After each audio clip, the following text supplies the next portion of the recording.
puedan participar, mejor. Así que si alguien tiene preguntas, por favor, sea sobre el texto que hemos estudiado o sobre cualquier otro tema, pues con toda libertad. Johanny. Sí, pastor, una consulta. Usted ha dicho algo muy cierto, que si bien es cierto nuestra familia no se convierte, muchas veces es por nuestra irresponsabilidad, porque no vivimos un cristianismo sincero, verdadero, y no damos buen testimonio.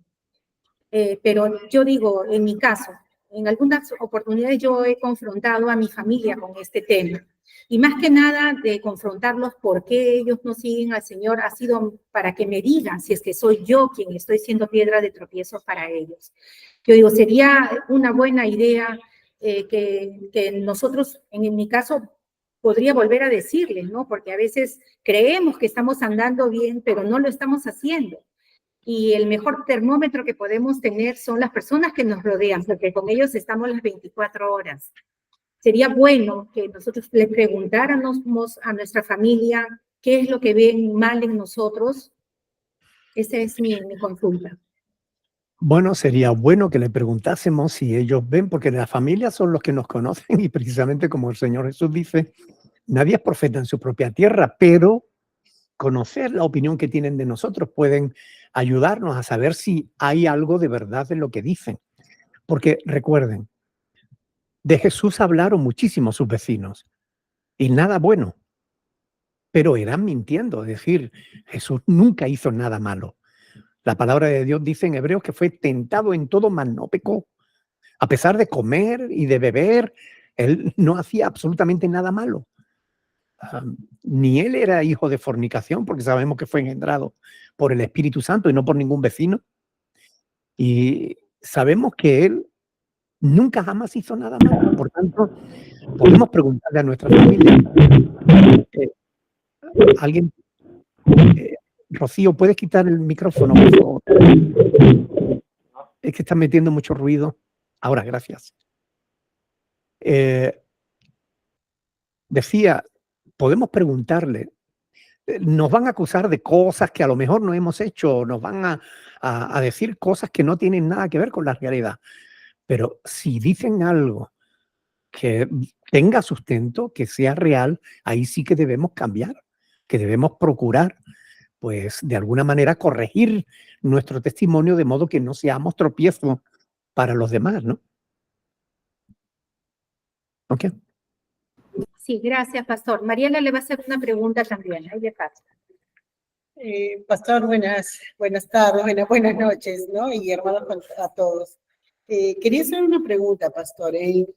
Citó usted en Hechos 16:31,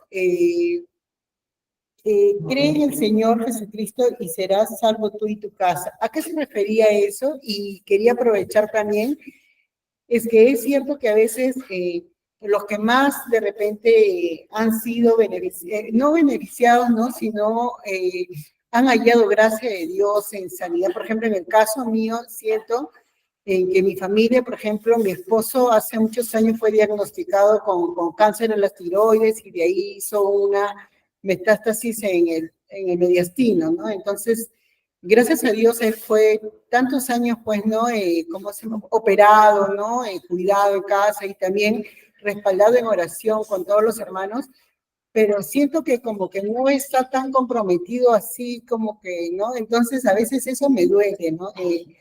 Hace poco, por ejemplo, pasamos un tema de que teníamos un pequeño susto con una de mis hijas, ¿no? Entonces le hemos llevado a neoplástica, le hemos sacado unos exámenes, pero también oramos y le pedimos a Dios, pues, que no, que todo salga muy bien, ¿no? Y de verdad que Dios ha sido en su misericordia también. Entonces, a veces siento, no sé si siento una carga, pero es que pienso que no quisiera separarme nunca de Dios para que mi familia esté bien, ¿no? Pero también me da mucha pena de que ellos, a pesar de ser tan conscientes de que por cualquier necesidad económica, cualquier cosa, o sea, siempre Dios está proveyendo, entonces no tener eso de poder, ¿qué le digo? Ser agradecidos, ¿no? Entonces, Entonces, en la palabra dice, ¿no? O sea, cree, o sea, y tú y tu casa. Entonces, yo siento que en eso, o sea, funciona conmigo, ¿no? Entonces, o no es así, quería que usted me explique. No es así. A ver, Hechos 16:31, no podemos ponerlo por encima de todos los demás textos que exigen fe al hombre para ser salvo. Dios exige la fe. ¿Recuerdan, por ejemplo, cuando pueden quitar el micrófono para que no haya retorno? Eso es. ¿Recuerdan, por ejemplo, cuando Felipe fue llevado hasta el eunuco, que era tesorero de la reina de Candace, que iba en su viaje leyendo al profeta Isaías y no lo entendía? Felipe le explicó el evangelio al eunuco y el eunuco creyó y quiso bautizarse. Y cuando pasaron por un lugar donde había agua, el eunuco le dijo, mira, aquí hay agua, ¿qué impide que yo pueda ser bautizado? Felipe le dijo, si crees de todo corazón, bien puedes. Es un requisito imprescindible. Hemos leído Hebreos capítulo 11, versículo 6, que dice que sin fe es imposible creer, o sea, agradar a Dios. Es imposible. Dios demanda fe. Los calvinistas dicen que la fe es un regalo que Dios te da, pero no tienen en cuenta que la palabra fe tiene 5 significados diferentes en la Biblia. En nuestra página web tienen un estudio sobre los 5 tipos de fe. Pueden leerlo, pueden descargarlo y leerlo. Les va a ayudar a entender que hay una fe que es la que todo el mundo tiene. La fe en sí mismo, la fe en lo que hace, en sus obras, en su poder, en su capacidad. La fe del incrédulo. Después está la fe que Dios demanda para otorgar la salvación. La fe para salvación es una fe que tú no tienes que esperar de Dios. Es una fe que tú tienes que depositar en el Señor. Es una fe que Dios te exige si tú te quieres salvar. Y esto es algo que todo el Nuevo Testamento lo enseña así. Arrepentíos y convertíos. Creed en el Evangelio. Esto es el corazón de todo el Nuevo Testamento. Por tanto, ese texto de Hechos capítulo 16, versículo 31, no puede significar que si yo creo, mis hijos van a ser salvos o los demás de mi casa van a ser salvos. No, porque eso sería una contradicción con todo el resto del Nuevo Testamento. Un texto debe ser interpretado a la luz de su contexto, del contexto inmediato y del contexto general. Hay otras versiones que dicen, cree en el Señor Jesucristo y serás salvo. Y si tu casa cree, también lo será. O sea, eso es lo que está diciendo el texto en realidad. Tu casa será salva si ellos también creen. Por eso yo decía que desgraciadamente no siempre, aunque nosotros creamos, nuestra casa va a creer. Porque depende de la libertad que Dios le ha dado a cada ser humano. Y Dios no obliga a nadie a creer, ni salva a los incrédulos, aunque sean hijos o familiares de creyentes. Y esto es algo que tenemos que tener claro. ¿Ok? Desgraciadamente es así. Ya quisiera yo que por mi fe mis hijos se salvaran. Ya quisiera yo que eso fuera así. Pero no es así. Si mis hijos quieren salvarse, tendrán que tener su propia fe, tendrán que depositar confianza en Dios y en su palabra. Si no, por mucho que a mí me duela, ellos no serán salvos. Y esto es lo que la palabra de Dios enseña. No siempre la palabra de Dios enseña lo que a nosotros nos gustaría que fuera, sino que enseña lo que enseña. Y nosotros nos tenemos que aferrar a la verdad, no a la mentira que quisiéramos. Quisiéramos creer esa mentira, de que si yo creo, toda mi familia se va a salvar. Pero es una mentira, no es verdad. Para que mi familia se salve, tiene que creer también como yo he creído. ¿Ok? Amén. Gracias, pastor. De nada, mi hermana. Yoli, adelante. Muchas gracias, pastor, por esa explicación de la hermana, muy clara. Sí, la tengo muy presente también. Pero quiero hacer una pregunta, justo conversando como la pregunta de la hermanita Johanny.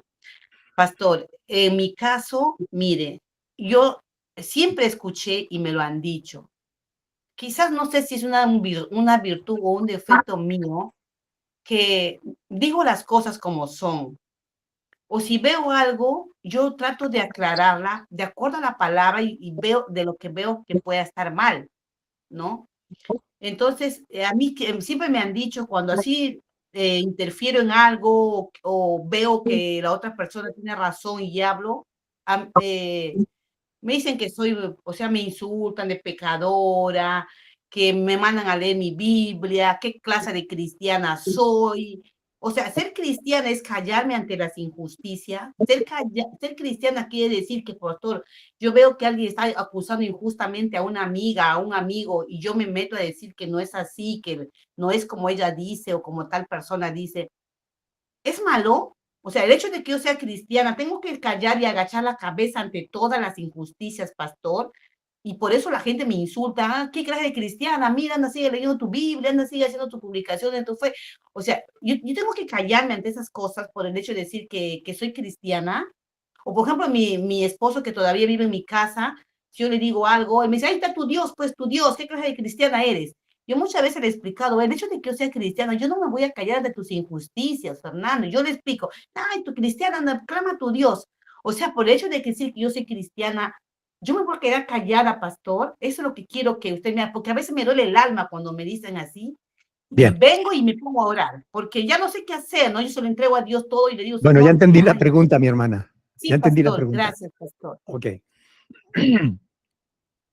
A ver, ante una injusticia no debemos callar, pero debemos asegurarnos de que estamos corrigiendo una injusticia. Y debemos asegurarnos, además, de que nuestra corrección no sea también injusta. Es decir, tenemos que tener mucho cuidado de no aprovechar cualquier cosa para caer encima de los demás. Por tanto, es muy importante que seamos prudentes. Hay cosas por las que merece la pena arriesgar la vida y hay cosas por las que no merece la pena ni discutir. Entonces, la cuestión es que sepamos escoger nuestras batallas. A veces, cuando alguien hace alguna cosa, sabemos si está o no está abierto a recibir cualquier corrección. Cuando una persona no está abierta a recibir ninguna corrección, hablarle es enfurecerla. Es peor el remedio que la enfermedad, porque como que le provocamos más injusticia todavía. Y no es sensato por nuestra parte hacer eso. Hay que escoger el momento, hay que escoger la oportunidad. A veces tú puedes ver una injusticia ahora y corregirla más tarde, cuando la persona ya esté tranquila, cuando la persona esté más dispuesta a recibir la corrección. Si lo haces en ese mismo instante, puede que no solamente la cierre, sino que se vuelva contra ti. Entonces seamos sabios, no seamos necios a la hora de simplemente decir, es que yo digo las cosas como son. Bueno, las cosas se pueden decir como son, pero se puede decir con amor. La palabra de Dios nos dice en Gálatas capítulo 6, versículo 1, nos dice exactamente cómo tenemos que corregir al hermano cuando de alguna manera debe ser corregido, ¿no? Fíjense lo que dice Gálatas capítulo 1, capítulo 6, versículo 1. Hermanos, si alguno fuere sorprendido en alguna falta, vosotros que sois espirituales, restauradle con espíritu de mansedumbre, considerándote a ti mismo, no sea que tú también seas tentado. Es decir, la corrección debe ser con espíritu de mansedumbre. No solamente para mostrar que nosotros somos más sabios o más santos que los demás, sino para realmente producir un cambio en las demás personas. Y es muy importante que sepamos escoger el momento y las palabras adecuadas para que realmente provoquemos ese cambio en la otra persona, pero que ese cambio sea para bien, no para mal. ¿Ok? Aún así, pastor, esa persona no sea cristiana, sea una persona incrédula. Aún así, Y y si te odia, quizás con y más si, razón, si es un incrédulo, tenemos que saber escoger el momento y la oportunidad y las palabras adecuadas para corregirla.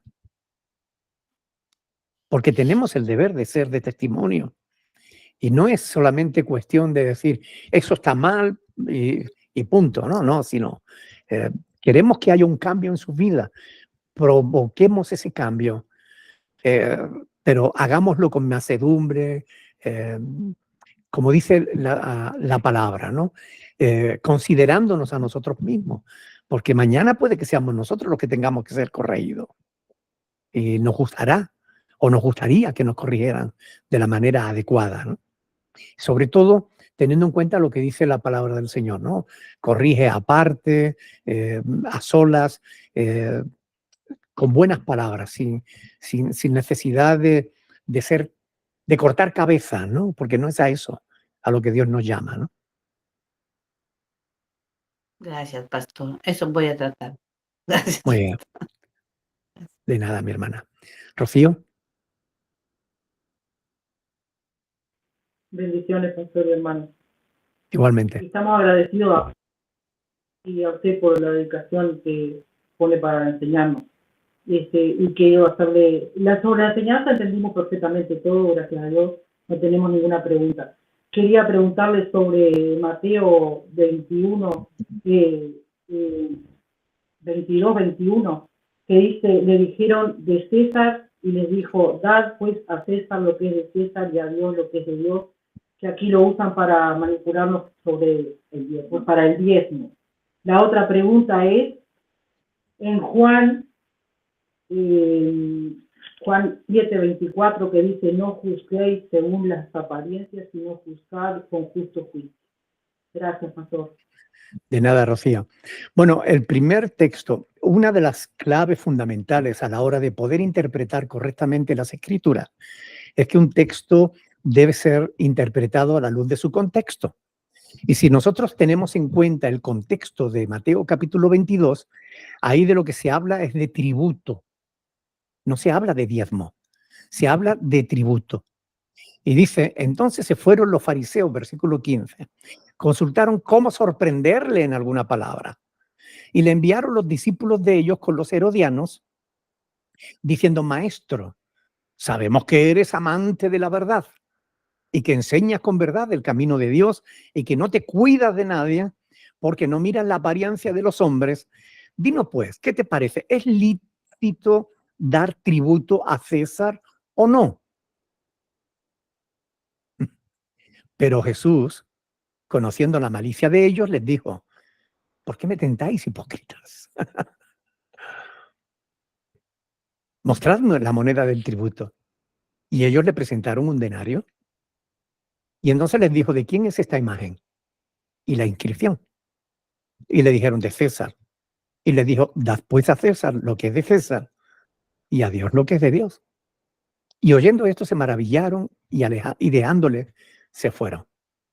¿Dónde está ahí el tema del diezmo? Porque ahí no se está hablando en absoluto de diezmo. Ahí se está hablando de tributo, de impuestos que había que pagar al Imperio Romano. ¿Qué tiene eso que ver con el diezmo? Absolutamente nada. Por tanto, es un texto que están usando fuera de contexto, como un pretexto para imponer sobre la Iglesia una carga que Dios no le pone. No encontrarás en toda la Biblia ni un solo texto, ni uno solo, que relacione el diezmo con la Iglesia. Ni uno. A la Iglesia se le habla de ofrendas voluntarias, pero nunca de diezmo. Por tanto, no tiene sentido usar un pasaje que habla de tributos y aplicarlos a los diezmos. Es un error teológico o es una mentira que se utiliza para la manipulación de la gente. ¿Ok? Respecto de Juan 7:24, Bueno, pues es cierto, Jesús no prohíbe que juzguemos. Lo que prohíbe es que lo hagamos según las apariencias. Es decir, que hagamos un juicio sin el suficiente conocimiento de causa. No debemos juzgar sin saber, porque con el juicio con que juzguemos seremos juzgados. Y con la vara con la que midamos seremos medidos. Por tanto, la palabra de Dios no prohíbe juzgar, ¿ok? Cuando dice no juzguéis, para que no seáis juzgados, se refiere a no juzgar según las apariencias, ¿ok? Ese es el juicio que no se debe hacer. Pero sí, ese mismo pasaje dice, no juzguéis según las apariencias, sino juzgad. Ahí se nos manda juzgar. Juzgar con justo juicio. Ahora, juzgar no significa condenar, agredir, violentar, ¿no? Se trata de discernir entre la verdad y la mentira. Discernir entre lo bueno y lo malo. Se trata de saber si alguien está sirviendo a Dios o al diablo. Se trata de hacer un juicio conforme a la verdad, conforme a las escrituras, no según las apariencias. ¿Ok?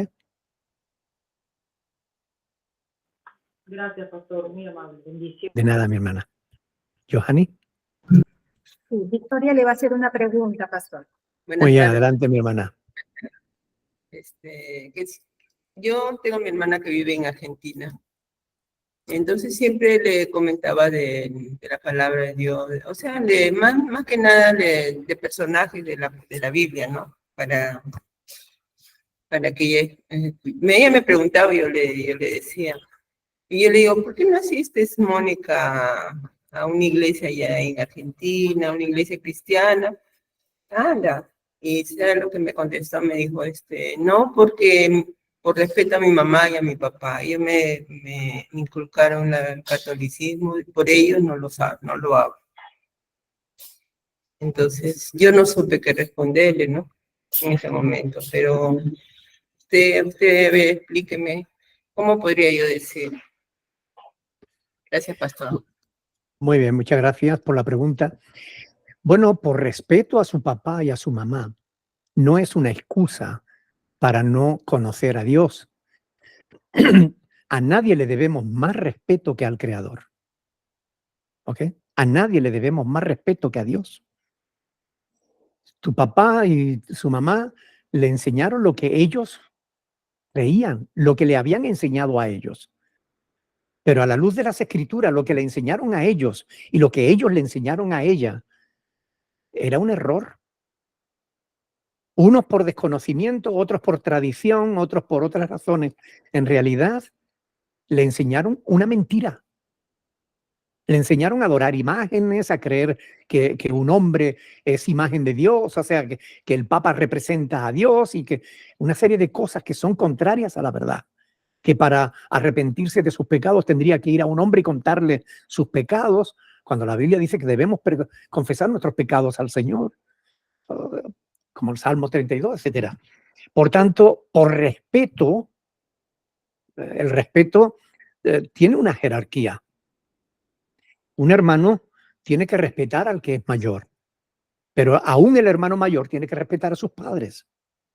Y por encima de sus padres tiene que respetar a Dios, porque hay una escala de autoridad. Porque sobre el alto hay otro más alto, y sobre ese más alto otro más alto vigila, y sobre todos está Dios. Por tanto, por respeto, ella debiera someterse a Dios, a su voluntad, comprobar si lo que le han enseñado sus papás es verdad o no. El apóstol Pablo dice que cuando era niño hablaba, pensaba y juzgaba como niños, pero cuando fue adulto dejó lo que era de niño. Yo estoy seguro de que nuestros papás, cuando éramos pequeñitos, nos enseñaron que los niños venían de París o que los traía la cigüeña. O nos enseñaron que los Reyes Magos eran los que nos traían los juguetes. O Papá Noel. Pero bueno, ahora ya cuando somos grandes nos damos cuenta de que no todo lo que nos enseñaron nuestros papás era verdad.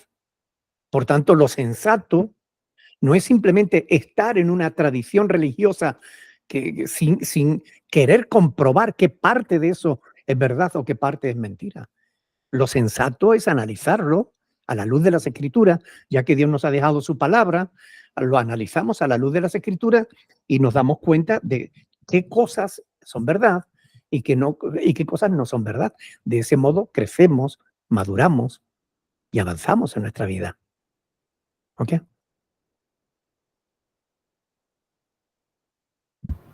Le dice gracias, pastor. De nada, mi hermana. ¿Alguien más? ¿Alguna otra pregunta? Ana María. Hola, buenas tardes, pastor, hermanos, buenas tardes. Buenas tardes, mi hermana. Pastor, yo le quería hacer una consulta de que, por ejemplo, si está bien, que por ejemplo nosotros estamos en la iglesia de Santiago, ¿cierto? Que tenemos a los hermanos y todo, pero de repente hay días que si ellos no están, no podemos nosotros igual juntar así como estamos ahora, y no tiene nada de malo eso de que estudiemos la palabra si ellos no estuvieran, por ejemplo.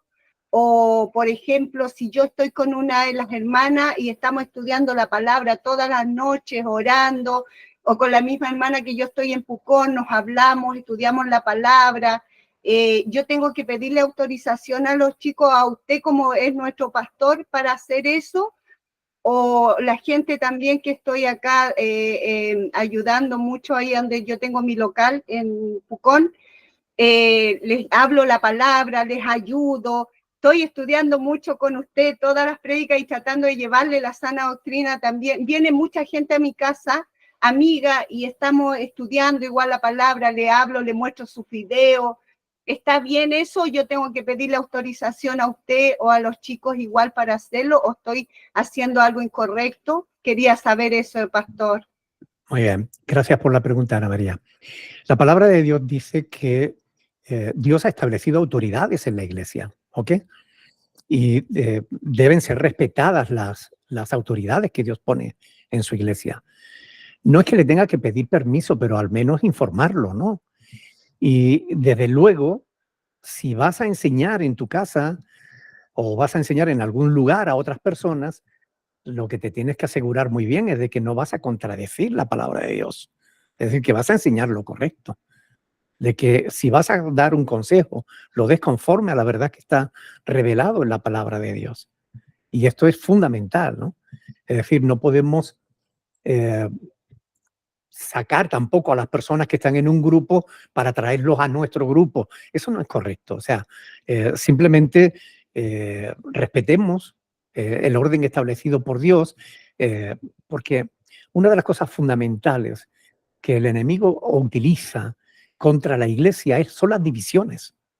Él pone desavenencia entre los hermanos, pone dificultades, problemas entre unos y otros para dividir la iglesia, porque saben que cuando un pueblo se divide, no prospera, no permanece. Entonces tenemos que evitar que el enemigo se salga con la suya, porque no ignoramos sus maquinaciones. ¿Ok? Entonces, seamos sabios, no cuesta nada decirle, hermano, mire, me voy a reunir en casa con tal persona y tal, le voy a enseñar esto y tal, solamente para que lo sepan al menos, ¿no? Y no se enteren después por otras personas, que, en fin, el respeto debido, ¿no? A las personas que nos presiden en el Señor, ¿no? Además, creo que es algo bueno y la palabra de Dios nos dice que hagamos partícipes a los que nos presiden de toda cosa buena. Por tanto, en ese sentido, creo que es bueno al menos informarlos, ¿no? Y después, si vas a enseñar, yo te aconsejo que te prepares, pero que te prepares no solamente siguiendo sermones de aquí o de allí, sino que te prepares realmente a hacer seminario, haz un discipulado, sigue el manual de doctrinas, fórmate en el conocimiento de la verdad, porque no debemos ser tropiezo para los demás, ¿no? Es decir, que lo que enseñemos nos aseguremos de que estamos enseñando lo correcto, ¿no? ¿Ok?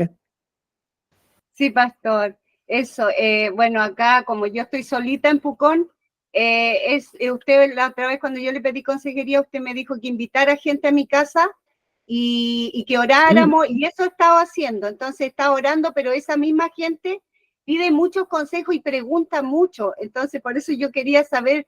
Entonces yo dije, igual le conté a los hermanos que venía gente para acá y en el local, igual les informé que yo allá hay unas lolas las cuales preguntan mucho. Hoy mismo tuve una junta con esas lolas quieren saber mucho, quieren saber cómo es, que están fascinadas. Y yo les dije que primero tienen que arrepentirse, reconocer, les hago la pregunta igual si ellos, ¿cómo ven el sacrificio del Señor? ¿Qué es para ellos? Entonces les pregunto eso y después cuando ellas me responden les digo por qué hizo el sacrificio el Señor. Y debemos reconocer nuestros pecados y que somos pecadores delante de Él. Entonces, a eso, pastor, eso estoy haciendo, pero más allá, por ejemplo, igual con una hermana, todas las noches oramos, leemos la palabra, estudiamos en eso, y estoy en el seminario, sí, gracias a Dios, y estudiando mucho todo en la página, así que gracias al Señor eso. Yo le quería preguntar si estaba bien eso. Yo me quiero aprender más todavía porque hay mucha gente, mucha necesidad y en Pucón hay demasiada necesidad y yo estoy solita y orando para que el Señor levante obreros aquí en Pucón igual de sana doctrina y que hayan pastores, unos pastores para que puedan también guiarnos porque como le digo yo estoy sola en Pucón y los chicos están en Santiago, entonces para mí eso de salir y hablar del amor de Dios, lo único que el amor a las almas y que las almas se arrepientan igual y el Señor ha puesto eso en mi corazón y que vengan a arrepentimiento y con amor, exhortar en amor, que es lo más maravilloso, pastor. Pero mira, Ana María, que aquí tienes una oportunidad para invitar a esas personas a que asistan a esta reunión y que hagan las preguntas que quieran. Si tienen muchas preguntas, en vez de responderles que igual les responde 4 bien y alguna mal, entonces invítalas a estas reuniones que se conecten con nosotros aquí y que hagan las preguntas que quieren hacer, que yo puedo responderle con la seguridad de que le voy a responder conforme a la Escritura, ¿no? Sí, mi pastor, ya he invitado muchas, hay una que ya está que corta el hilo, dice, para venir, así que ahí igual ya hay una que, ahí está la hermana Ángela que se integró ahora, igual ella ya está en la iglesia igual, gracias a Dios con nosotros. Angélica Obreque, que es de Pucón igual, ya vemos 2 en Pucón, así que estamos en sana doctrina, y después ya vendrán las otras, y como ellas están en otras iglesias, por eso no quiero yo, como dice usted, no podemos sacar de otra iglesia. Entonces igual las invité, vieron todos los devocionales, ayer vino una a dormir acá, y le mostré todos los devocionales y quiere hablar con usted porque necesita mucha consejería y le dije también que usted estaba dispuesto, que hiciéramos una cita con usted para que usted las aconseje porque yo puedo hablar eso con palabras, pero usted sabe más que yo soy un... Bueno, dale mi correo electrónico, el correo de la iglesia, y que me escriba y yo quedo con ella para tener una consejería. Ya, mi pastor, muchas gracias. De nada. Johanny, ¿tú habías levantado la mano? No se te oye. No, sí, justo le respondió a usted lo que yo también quería sugerirle, que se junten, que se conecten también con nosotros. Ok. Y también decirle de que tiene pues el curso de hermenéutica, que es básico, teología, que ya están en la web y también puede estudiarlo en el tiempo que ella disponga, ¿no? Muy bien. Eso es todo, pastor. Y yo creo que ya pasamos la media hora, pastor, porque tenemos que seguir acá. Vamos a hacer la alabanza, vamos a hacer la oración, la intercesión. Bueno, pues entonces permítanme despedirnos con una oración. Amén. Amén. Gracias, pastor. Padre del cielo, te damos gracias por tu amor para con nuestras vidas. Gracias por dejarnos una palabra tan hermosa que podemos meditarla, profundizar en ella y por la que tú actúas en nuestra vida a través de ella, Señor. Gracias. Queremos ser cada día más cercanos a ti, Señor. Queremos cada día estar más cerca también de la forma de ser de tu Hijo Jesucristo. Queremos ser como Él. Y queremos, Señor, que tú sigas como el buen alfarero modelando nuestra vida hasta que lo consigamos. Señor, ayúdanos para que en todo lo que hagamos te glorifiquemos, Señor. Te lo rogamos en el nombre de Jesús. Gracias por mis hermanos que se conectan. Gracias, Señor, por esta oportunidad de, a pesar de estar tan lejos, que podamos, Señor, reunirnos y compartir tu palabra juntos. Estar en un mismo espíritu, en un mismo sentir. Llévate tú la gloria, la honra y la alabanza, porque eres el único que la mereces. Te lo pido en el nombre de Jesús, dándote las gracias de antemano, Señor. Amén. Amén. Dios los bendiga muchísimo a todos. Un abrazo, mis hermanos. Gracias, pastor. Gracias, hermanos. De nada, bendición. Gracias,